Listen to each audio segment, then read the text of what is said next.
Baik, tuan-tuan dan puan-puan, kita kembali ke kitab kita, Zadul Muta'allim, dan pada malam ini 174.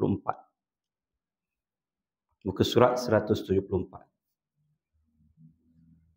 Perempuan-perempuan yang haram berkahwin dengan kita maksudnya. Qala al-musannifu rahimahullahu ta'ala nafa'ani wa iyyakum bi'ulumihi fid darain. Perempuan-perempuan yang haram berkahwin dengan kita, dengan lelaki. Yang perempuan nanti kiaskan saja pada bagi pihak lelaki. Kalau kita sebut ibu haram berkahwin dengan kita, maksudnya ayah haram berkahwin dengan anak perempuan. Anak perempuan haram berkahwin dengan ayah. Kiaskanlah begitu. Baik. Ini dipanggil mahram. Mahram. Ya. Maksudnya itulah tadi perempuan-perempuan yang diharamkan berkahwin dengan kita, dengan lelaki seperti kita. Ada satu lagi, muhrim. Muhrim. Muhrim itu ialah orang yang berihram. Mahram ialah orang yang diharamkan. Ya, maksudnya yang diharamkan. Tulisannya serupa, sama, tapi maknanya berbeza dalam bahasa Arab. Cuma dalam bahasa Melayu, mahram, muhrim itu serupa.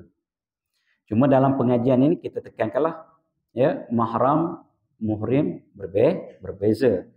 Nanti bimbang salah faham. Ya, begitu. Perempuan-perempuan yang haram berkahwin bagi seseorang lelaki itu terbahagi kepada 3 bahagi. Ada 3 bahagian. Ya. Sebelum kita bagi pada 3 bahagian ini, kita bahagi pada 2 bahagian besar dahulu. Yaitu dipanggil mahram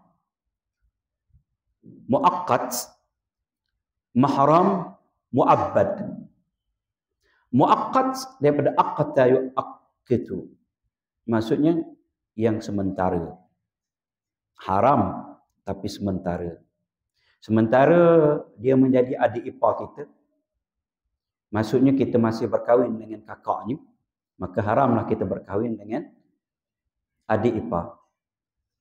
Sementara dia itu isteri orang, maka haramlah kita berkahwin dengannya. Sementara dia itu kafir, kafirah, maka haramlah kita berkahwin dengannya. Ya.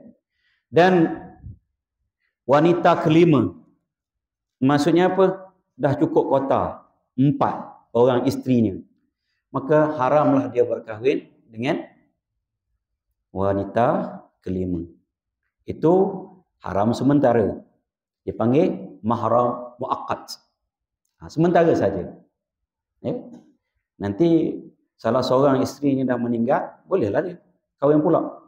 Contoh, cukup kota dan sebagainya. Ataupun perempuan itu sudah masuk Islam, halal lah baginya. Hilanglah mahramnya.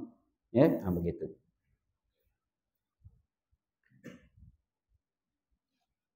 Dulu ada orang viral kan. Dia kata haram juga berkahwin dengan perempuan sekampung. Tuan-tuan pernah dengar? Tak pernah dengar? Tak pernah? Haram berkahwin dengan perempuan sekampung. Maksudnya dia kahwin satu kampung. Kampung sekali. Maksudnya ramai lah. Perempuan-perempuan satu kampung tu dikahwini dalam masa serentak. Itu haram hukumnya. Ya. Tadilah perempuan kelima, perempuan keenam, perempuan ketujuh. Itu itu semuanya haram dikahwini. Bila dah cukup 4. Baik. Yang kedua, mahram muabbad. Muabbad. Muabbad daripada abad. Maksudnya selama-lamanya.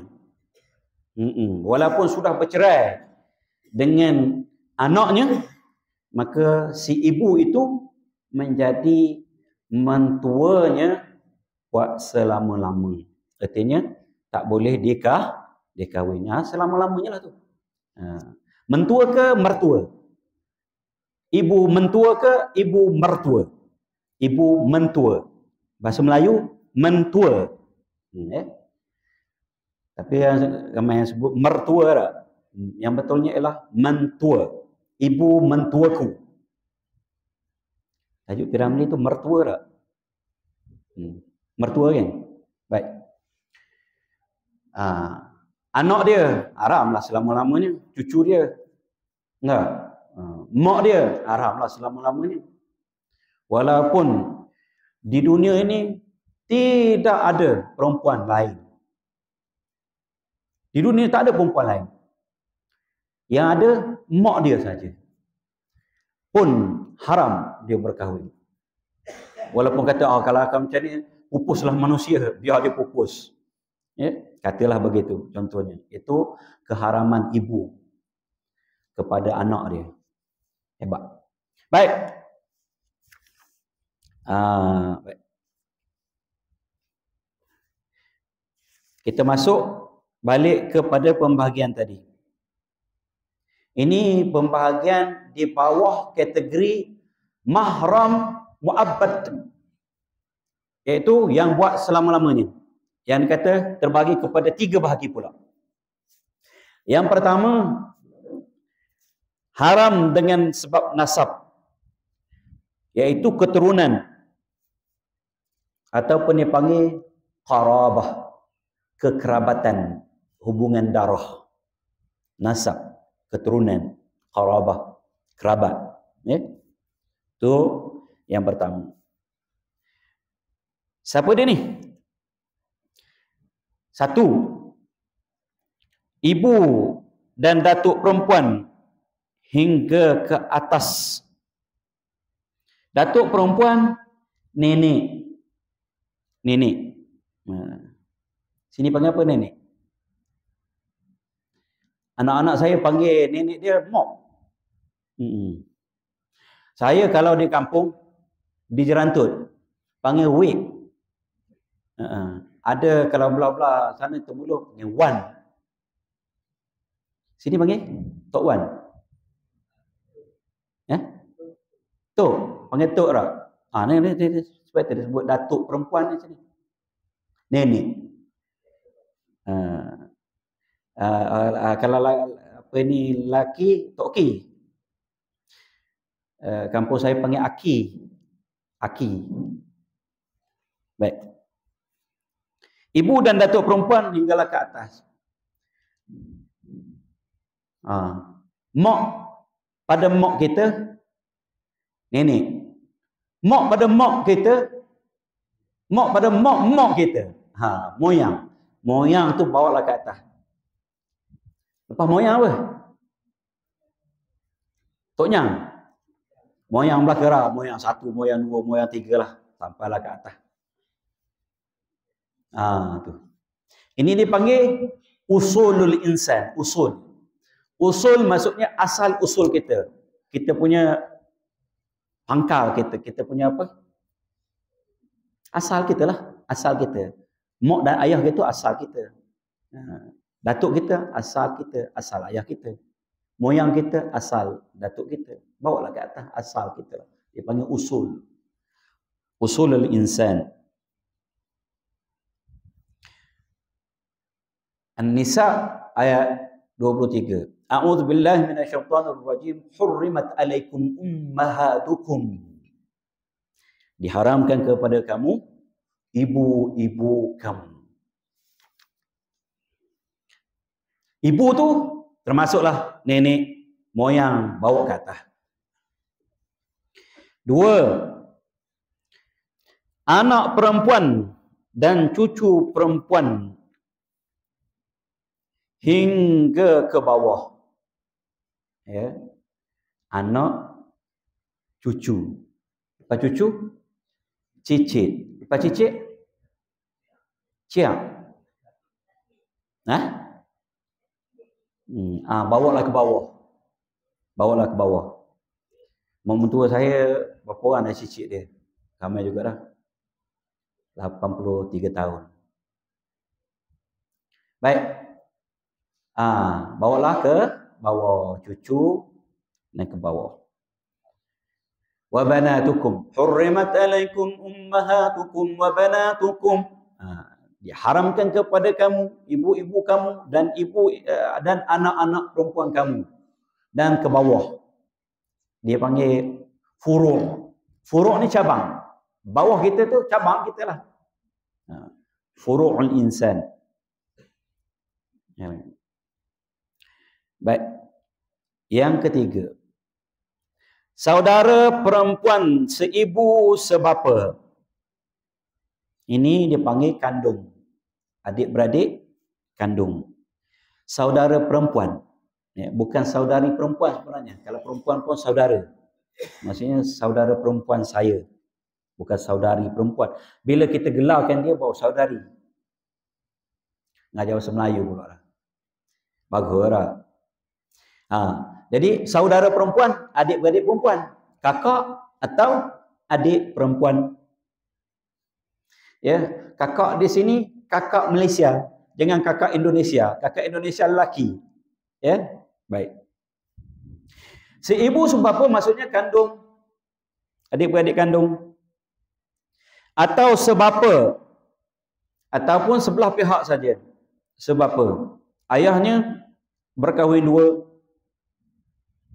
Adik-beradik, kakak atau adik perempuan daripada ibu tirinya itu adalah sebapa. Ataupun seibu. Seibu. Ya, ibunya berkahwin lain. Juga ada anak-anak. Dan anak-anak itu adalah adik-beradik tiri dia. Itu adik-beradik seibu. Itu bagi tiri. Kan? Tiri. Kalau yang janda berkahwin dengan duda. Yang janda ada anak 3. Yang duda ada anak 4. Maka adik-beradik juga. Tapi orang Melayu tak tahulah sebab apa dinamakan begitu. Dipanggil adik-beradik anjing. Yang ini halal. Yang ini halal. Halal berkahwin maksudnya. Sebab dia tidak seibu, dia tidak sebapa. Dan tidaklah seibu sebapa. Dia panggil adik-beradik sepusat sepusing. Mak lain, ayah masing-masing. Ni. Baik. 4. Ni. Wa akhawatukum hurrimat alaikum ummahatukum wa banatukum wa akhawatukum. Wa akhawatukum. Dan saudara-saudaramu yang perempuan. 4. Mak saudara sebelah pihak ibu. Disebut khalah. Ini dalam bahasa Arab disebut khalatun. Disebut mak saudara sebelah ibu dulu. Sebab apa tuan-tuan? Kemungkinan kerana kalau dalam kitab menyebut bahawa mak saudara belah ibu ni yang paling dekat dengan ibu. Dari segi apa? Dari segi rasa sayang, rasa kasih dia. Begitu. Mak saudara sebelah ibu. Dipanggil khalatun. Khalah. Bahasa Arab dia beza, dia ada istilah khas. Kita mak saudara saja. Ni siapa mak saudara? Ni mak saudara juga. Mak saudara macam mana? Ni mak saudara belah ayah. Ni mak saudara belah ibu. Begitu. Dalam bahasa Arab disebut khalatun saja. Tapi kalau dalam ayat 23 ayat An-Nisa itu disebut belah ayah dulu. Wa banatukum wa akhawatukum wa ammatukum wa khalatukum. Itu yang kelima, mak saudara sebelah pihak bapa. Dipanggil ammatun. Wa ammatukum wa khalatukum. Jamak dia. Khalat. Mak saudara sebelah pihak bapa. Yang keenam, anak perempuan bagi saudara laki-laki dan anak-anaknya hingga ke bawah.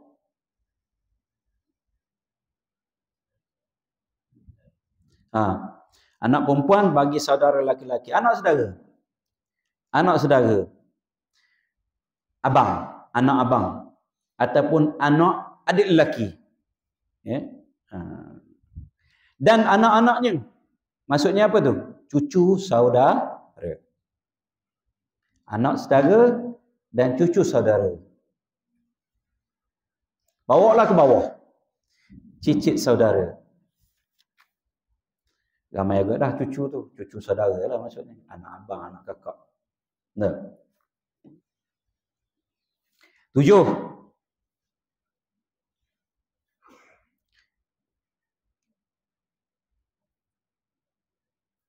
Wa banatul akh. Dalam ayat tu disebut wa banatul akh. 7, anak perempuan bagi saudara perempuan dan anak-anaknya hingga ke bawah. Ini disebut wa banatul ukht dalam ayat An-Nisa itu. Anak saudara kita tapi belah kakak kita, anak kakak, anak adik perempuan. Semua dan bawalah ke bawah, cucu saudara.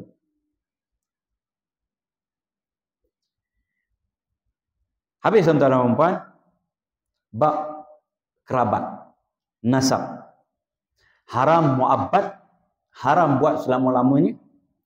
Di bawah pembahagian yang pertama, iaitu yang diharamkan kerana nasab ataupun kerana kerabat, keturunan, darah. Ya. Ada tuan-tuan nak tanya? Belum kita masuk ke yang kedua.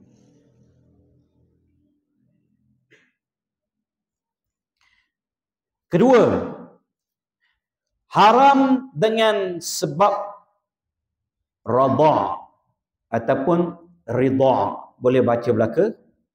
Dalam kitab tu rasanya nampak dia baris ra tu baris bawah. Boleh baca belaka sama ada ridha ataupun radha. Apa dia? Menyusu. Dalam kurungan tu menyusu dengan sebab penyusuan.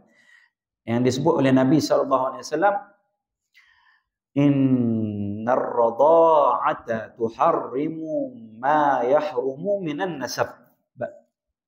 Penyusuan itu mengharamkan apa yang haram, seperti haramnya dalam nasab. Serupalah. Yang disebut wa ummahatukum allati arda'nakum wa akhawatukum minar radha'ah. Ya. Dan ibu-ibu kamu yang menyusukan kamu. Sini ada tuan-tuan, ada ibu susu? Tak ada. Anak susu? Tak ada. Saya ada seorang anak susu, anak saudara orang rumah yang dijaganya sejak dari kecil, maka dia itu menyusu, jadilah anak susuan saya. Maka saya haramlah berkahwin dengannya. Dan dia itu haram berkahwin dengan anak-anak saya. Tapi adik-beradiknya, saya tak jadi mahram dengan adik-beradiknya. Dia sahaja. Dia dengan datuk ayah saya, ya, datuknya. Datuk susu dia. Bawalah kata. Itu yang katakan, penyusuan itu dia mengharamkan seperti haramnya sebab nasab. Serupalah. Dengan ayah susunya haram dia berkahwin, dengan datuk susunya haram juga dia berkahwin, dengan moyang susunya juga haram dia berkahwin. Bawalah kata. Dengan adik-beradik susunya haram dia berkahwin. Dengan adik-beradik saya haram pakcik susu. Ya, gitulah. Baik. dah ada suami, ada orang dewasa yang menyusu. Ada orang bertanyakan, pasal ada fatwa dia mengatakan bahawa jadi anak susuan juga, parah gini. Tapi ada dalam mazhab Syafi'i tak jadi anak susu. Baik. Dia mesti 2 tahun ke bawah. 2 tahun tu 2 tahun Hijri, bukan 2 tahun Masihi. 2 tahun Hijri, masuk 2 tahun Hijri lebih pendek kerana bulannya hanya 29, 30, 29, 30. Bulan Masihi dia ada 30, 31. Baik. Dia lebih pendek pada tahun Masihi. Baik. Tu dia. Kemudian 5 kali secara terpisah, dan setiap kali penyusuan itu mesti kenyang dan tidak makan makanan lain. Itu syarat penyusuan dia panggil. Kalau tidak ada hajat, tidak ada keperluannya, dimakruhkan oleh ulama-ulama Syafi'i mutaakhirin. Kerana dia jadi apa? Takut-takut jadi susah. Macam mana? Bertemu dan bercinta, tengok-tengok adik-beradik susu, saudara susu. Susahlah. Nah, kalau berlaku, maka hendaklah didokumentasikan, rekodkan. Buat surat ke, buat saksi masalahnya mati. Saksi mati. Maksudnya disaksikan oleh orang tu, orang ni dan sebagainya. Jadi saksi tu mati. Kena ada jelas.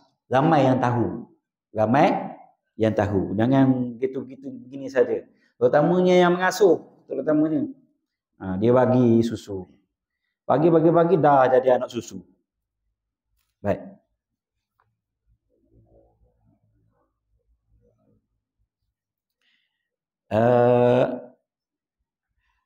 Bawa pula kalau perkahwinan. Berkahwin. Jadi sabit juga. Nanti jadi mak mentua. Mak mentua susu. Baik. Macam mana? Nak bagi contoh?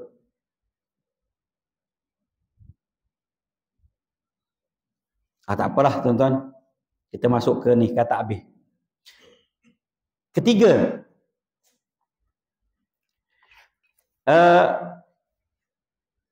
Haram sebab perkahwinan.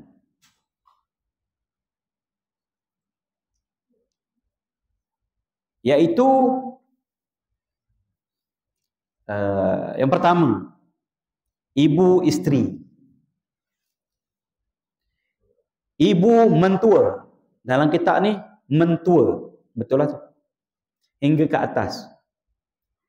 Kalau nenek mentua. Moyang mentua.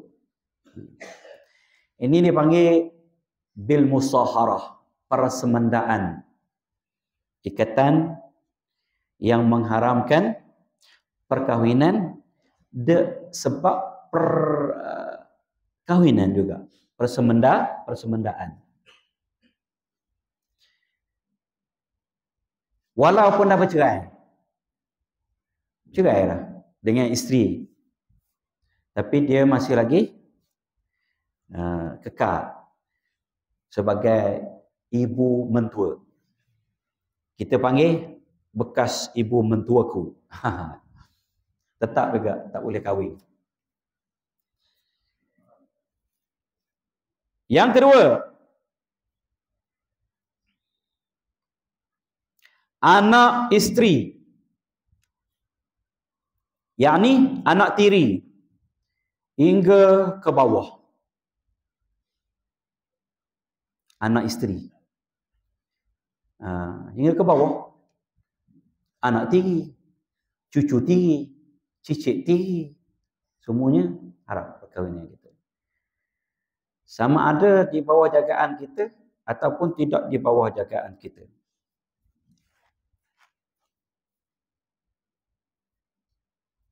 Cuma ada syarat dukhul di sini. Dukhul ni maksudnya bila kita, bolehkah kita guna kita? Kita nak guna Pak Mat nama. Kan kita kan boleh ya? Bila kita berkahwin. Bila kita berkahwin dengan seorang janda. Janda 18 tahun. 18 tahun tak ada anak besar. Ada. Boleh. Ada kisahnya. Dia suruh cari. Dia kata ada janda 18 tahun. Dia kata, boleh lah. Tak payah pergi tengok. Tak payah. Pergi tengok, Allah. Berubah dah. Rupanya waktu dia menjanda tu 60 tahun dah. Waktu jadi janda tu 60 tahun. Campur 18 tahun. Berapa tahun tu? 78 tahun dah. Maksud dia sudah menjanda 18 tahun. Bukan janda tu umur 18 tahun. Sebab itu bila nak kahwin ni disunatkan tengok dulu Tengok, pergi, risik dulu orang Melayu. Lepas itu baru bertunang, baru berkahwin. Ini tiba-tiba kahwin saja. Kahwin saja tengok-tengok. Allah kata, tua pada dia. Tua pada dia lagi 30 tahun, 40 tahun contoh. Lawak saja tu sebenarnya. Jadinya berkahwin dengan seorang janda, dan janda itu ada anak perempuan. Baik. Maka bila dia berkahwin, sebelum bersama dia tengok anak perempuan, jatuh cinta pula dengan anak perempuan dia. Dia ceraikan maknya, dia kahwin dengan anak perempuan. Boleh ke tak boleh? Sebelum bersama. Sebelum bersama boleh. Sebelum bersama boleh. Bersama maksudnya bersetubuh. Itu yang disebut wa rabaibukum allati fi hujurikum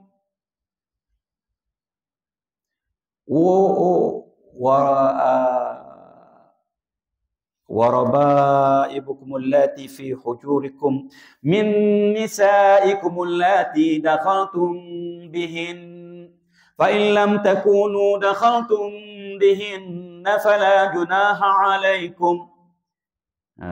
Dan anak-anak tiri kamu, warabaibukum allati, yang mana?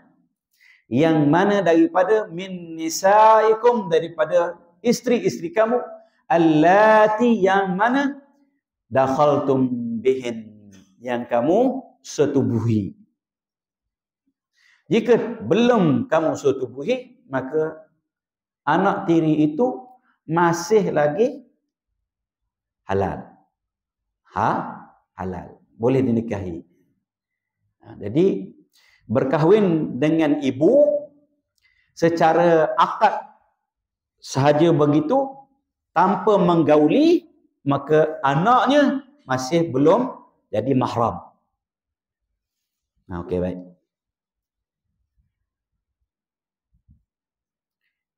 Dan disebut dalam ayat itu fi hujurikum wa rabaibukum allati fi hujurikum, dan anak-anak tiri kamu, anak-anak isteri kamu maksudnya, yang di bawah jagaan kamu. Biasanya anak ini akan mengikut ibu. Biasa ikut ibu. Jadi dia akan bersama serumah dengan ayah tirinya. Itu nama fi hujurikum. Fi hujurikum. Walau macam mana pun qaid ini tidaklah umum begitu sahaja, tetapi yang dimaksudkan fi hujurikum itu pada kebiasaan ghalibnya. Ghalibnya anak perempuan itu berada dengan ibunya. Maka dia akan berada serumah dengan ayah tirinya. Tapi kalau anak perempuan dia tak duduk dengan ayahnya, contoh, dia ada anak perempuan duduk dengan ayahnya pun jadi mahram juga. Ya, jangan salah faham. Dengan ayat ini memaksudkan ghalibnya anak itu duduk bersama dengan ibu. Ya, kalau dia tak duduk bersama dengan ibu dia pun tetap menjadi anak tiri yang haram dikahwini. Dengan syarat sudah bersama dengan ibunya. Nah, itu dia. 2, anak isteri. Nah, dia siap. Dan ke bawah tadi ya. 3, isteri bapa. Mak tiri. Hingga ke atas. Mak tiri. Mak pada mak tiri itu, nenek tiri pun dia juga. Mak kepada nenek tiri itu, moyang tiri, ia juga mahram belaka tu. Isteri ayah. Isteri ayah. Yang keempat, isteri anak. Menantu dalam kurungan hingga ke bawah. Isteri anak, yakni menantu hingga ke bawah. Cuculah, cicit, teruslah ke bawah. Semuanya haram, mahram. Baik. Selesai. Kita memperkatakan tentang mahram, mu'abbad, mahram, mu'abbad dengan 3 kategorinya, 3 pembahagiannya. Yang pertama, mahram dengan nasab ataupun keturunan, kekerabatan. Yang kedua, mahram kerana penyusuan, dia panggil radha'ah. Yang ketiga, mahram dengan persemendaan, perkahwinan, ataupun panggil musaharah. Itu 3 kategori mahram mu'abbad. Mahram mu'abbad. Mahram yang selama-lamanya. Kita masuk ke sikit ke mahram mu'aqqad seperti yang kita sebut sepintas lalu tadi, walaupun tidak ada dalam kitab dan ada disebut dalam ayat 23 surah An-Nisa ni, wa an tajma'u bainal ukhtaini illa ma qad salaf. Dan diharamkan juga kepada kamu semua untuk kamu himpunkan 2 orang saudara perempuan dalam satu masa, maksudnya dipoligamikan, kecuali yang telah lalu. Ada amalan-amalan jahiliah dulu yang dia berkahwin dengan 2 sekali. Dia kahwin dengan kakak juga dalam masa yang sama, dia kahwin dengan adik ipar dia. Jadi dikumpulkan kakak dan adik perempuan dalam satu ikatan pernikahan yang sah pada waktu itu, pada satu masa. Maksudnya apa tuan-tuan dan puan? Dia poligami, dikahwin dengan kakak, dan juga dalam satu masa yang sama, dia berkahwin dengan adik kepada isteri dia. Maka dia panggil wa an tajma'u bainal ukhtain. Ya. Dan dikiaskan kepada itu juga kahwin dengan mak saudara dia. Kahwin dengan mak saudara dia pun tak boleh. Isteri pertama, anak saudara kepada isteri kedua pun tak boleh.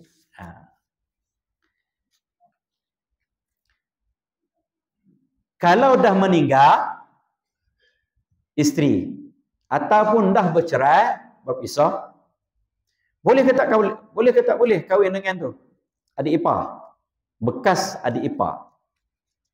Boleh. Boleh. Orang Melayu panggil salin tikar. Perkahwinan salin tikar. Ada kawan kakaknya meninggal, dia berkahwin dengan adik isteri dia, bekas isteri dia, walaupun dia meninggal bekas lah kan. Okey. Boleh. Pasal apa tadi tuan-tuan? Adik ipar tu mahram. Tapi mahram muaqqad. mahram muaqqat. Mahram muaqqat. Bukan mahram muabbad. Baik. Siapa lagi mahram muaqqat yang kita sebut? Orang kafir. Orang kafir. Kecuali ahlul kitab. Ahlul kitab, orang lelaki boleh berkahwin dengan ahlul kitab. Siapa ahlul kitab? Yahudi dan Nasrani. Tapi ahlul kitab yang daripada awal. Bukan ahlul kitab yang muncul di akhir-akhir ini. Berlaku penjajahan di rantau Nusantara ni. Maka ada negara yang sudah menjadi Kristian. Negara apa, tuan-tuan? Filipina. Manila tu sebenarnya fi amanillah. Makna dia. Fi amanillah. Jadi, diorang tu Kristian, Nasrani, tapi dah akhir. Yang dikatakan boleh makan makanannya dan boleh berkahwin dengan perempuan-perempuannya, maka yang daripada asal. Daripada asal. Yang baru-baru muncul ni, tak boleh. Itu dalam mazhab Syafi'i. Jadi kalau nak makan, tak ada kedai Islam di mana-mana negara, Eropah ke, cari kedai makan Yahudi. Yahudi biasanya daripada asal. Kerana Yahudi dia tak dakwahkan pada orang lain. Dakwahkan pada orang lain agama dia. Jadi orang Yahudi ni ada makanan jenis kosher dia panggil. Kalau kita halal, makanan halal, dia kosher. Kosher ni maksudnya disembelih mengikut syariat dia. Makanan dia tu halal. Yahudi tak makan babi. Baik.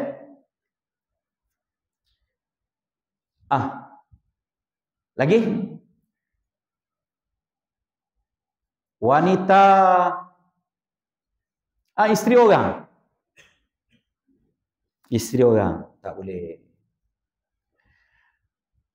Walaupun dalam iddah tak boleh nak keneng-keneng, tak boleh nak perli-perli kalau raj'i. Ya. Apalagi nak minang terus, tak boleh. Kalau talak bain, bainunah kubra, talak 3. Boleh perli-perli. Perli. Maksud bukan perli, sindir. Dia bagi hint. Nak mengorak lah, dia bagi hint lah. Contoh. Cuba bagi contoh sikit. Tak payah harap. Baik.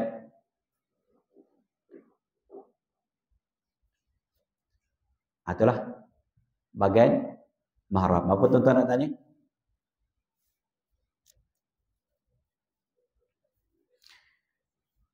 Kita